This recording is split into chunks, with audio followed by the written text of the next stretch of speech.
9 licks in the style of Jeff Loomis put together in one solo. Here we go.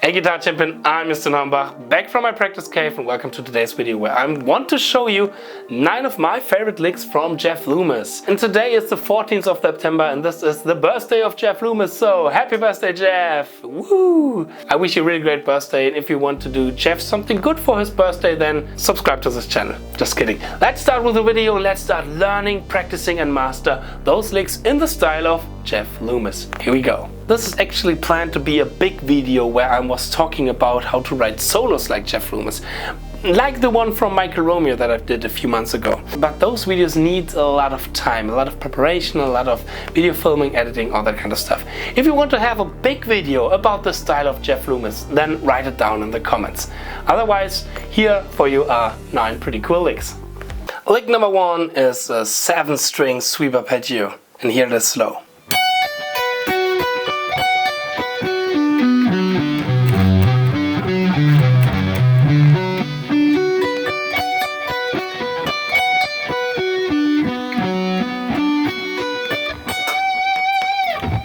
What I'm doing here is I take this normal 3-string sweep arpeggio shape or 5-string sweep arpeggio shape, and I'm expanding it through all of the 7 strings. And this goes with this shape pretty easy. And this is a trick that I've learned from one of Jeff's DVDs, is because this shape is just an octave form of this shape here. Sorry?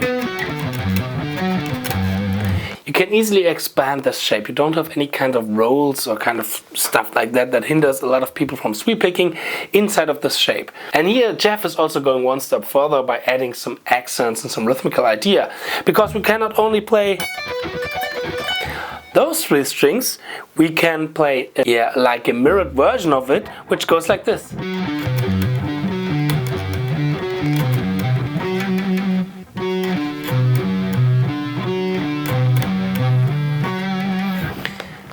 And by combining those, I create this pretty cool and rhythmical sounding sweep arpeggio shape. Let me play it for you again. First, the 3-string sweep arpeggio shape, going to the 5, expanding to 7, and playing this rhythmical idea on the 3 low strings. Then over the 5-string sweep arpeggio shape, we are going back to the 3-string sweep arpeggio shape on the high 3 strings.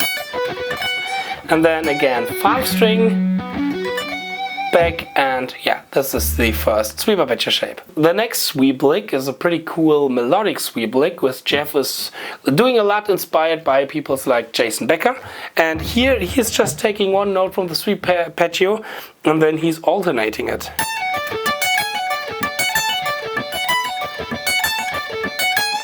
For example, here I'm taking a D major, adding the sharp 11 and the 6 to it. Pretty easy, but with a lot of impact and creativity to your sound and to your solo.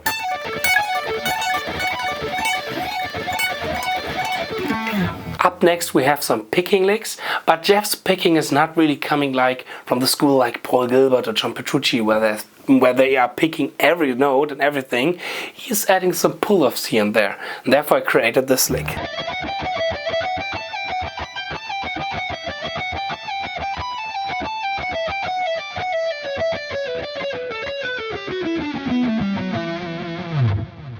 This lick can be a bit tricky, especially when played slow. Fast, I think it's a little bit easier.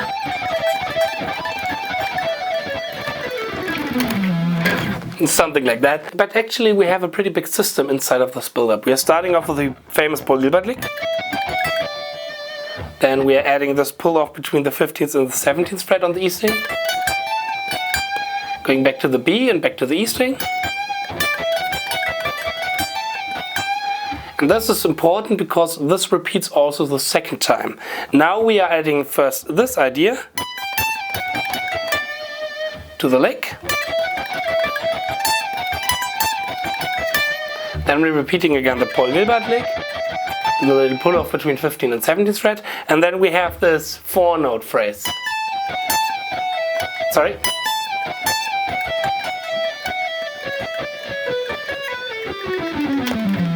Ending with a descending run in the E minor scale. Oh, sorry, the E Dorian scale. Okay, lick number 4 is a diminished lick, which I stole from one of my favorite solos from Jeff, and it's the one from Ola Englund's solo record. Something like this is the name. Really worth to check out. And the lick goes like this.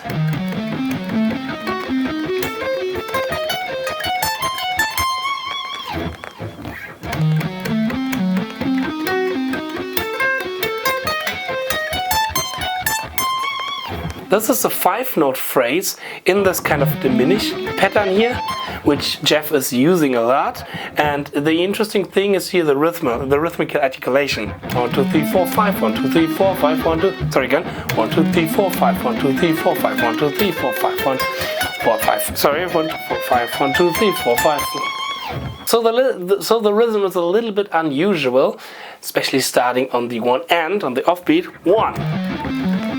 And not like 1. So it's 1. Really, really important here. But with some practice, you're really getting used to it.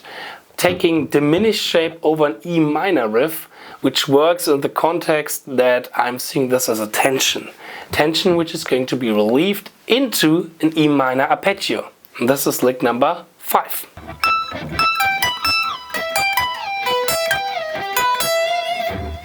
Here I'm taking 3 inversions of E minor. The first one and the last one is an octave below. And I start off with this one here. And I'm always taking this sequence, the high note, going to the lowest note of that inversion and then to the middle note. So high, low, middle. Then I'm going back to the high note, sliding to the next high note of the next inversion. This one here. Playing again highest note, lowest note, and the note in the middle. Then on the highest note again, and then sliding to the next inversion. And to the next inversion, which is the same like this one here. Then I have a lick which I've transcribed from the video where Jeff is 19 years old and he's winning the Wisconsin Shred War, some shred guitar kind of contest. Really, really worth to check out. It's incredible what kind of licks he's already playing there perfectly with 19 years old and with such an energy. And the next one goes like this.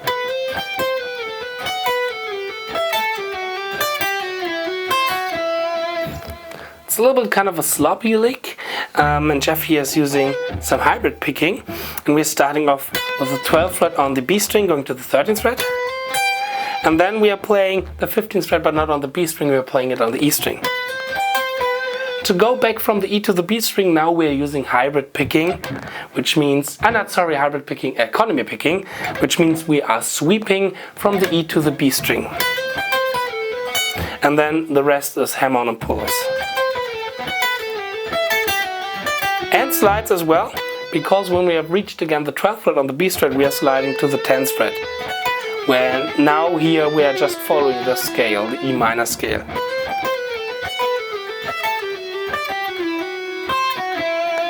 Now lick number 7 is an extended sweep arpeggio lick, and it goes like this.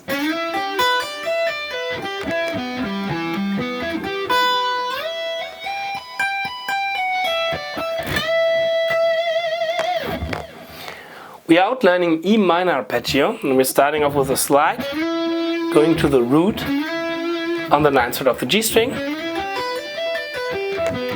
And then we are playing this sweep arpeggio shape here, adding the minor 7 to the arpeggio shape. Sorry. So it's basically this shape, but with the minor 7 added on the E string. Then we're sliding up to the 12th fret where we are adding the 9 and tapping the 5ths on the 19th fret on the E string. Sorry. And then we're going some bendings. Okay, now we are going to a really famous lick from Jeff Loomis, the symmetrical diminished sweep arpeggio. This one is borrowed from the song The Solo Born from the Godless Endeavor record, which are really worth to check out. It's one of his best solos that he wrote. And yeah, it goes like this.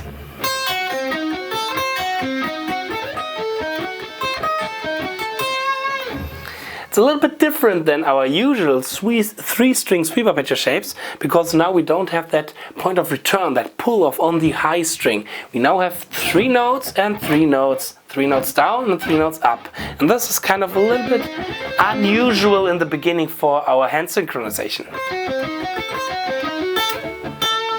And after that I'm going to another thing which Jeff is really famous for, stretch diminished arpeggios. Sorry. And there I'm just a little bit improvising in the solo, but what I'm doing here basically is taking these shapes and using some permutation of it and some different sequences and trying to resolve in the right moment on the 15th fret on the E string, the minor third. So I'm also putting everything 3 frets higher, because this is the cool thing about diminished. We can take this and we can take the same shape and just putting everything 3 frets higher, because diminished chords are symmetrical chords, and yeah, you can do this with symmetrical chords, to say it a little bit on an easy way. So again, the stretch goes like this: 8, 11, 14. And the same on the E string. This is another cool thing about all of those stretch kind of things. It works really good for string skipping, because you don't have to change the shape. Yeah, moving everything 3 frets higher and then resolving to the 15th fret. Yeah, and those are 9 licks, I believe, in the style of Jeff Loomis. So I hope you all have a great day, Jeff. Happy birthday to you. And for my viewer here, I hope I'm going to see you in my next video. Cheers so far, and stay progress.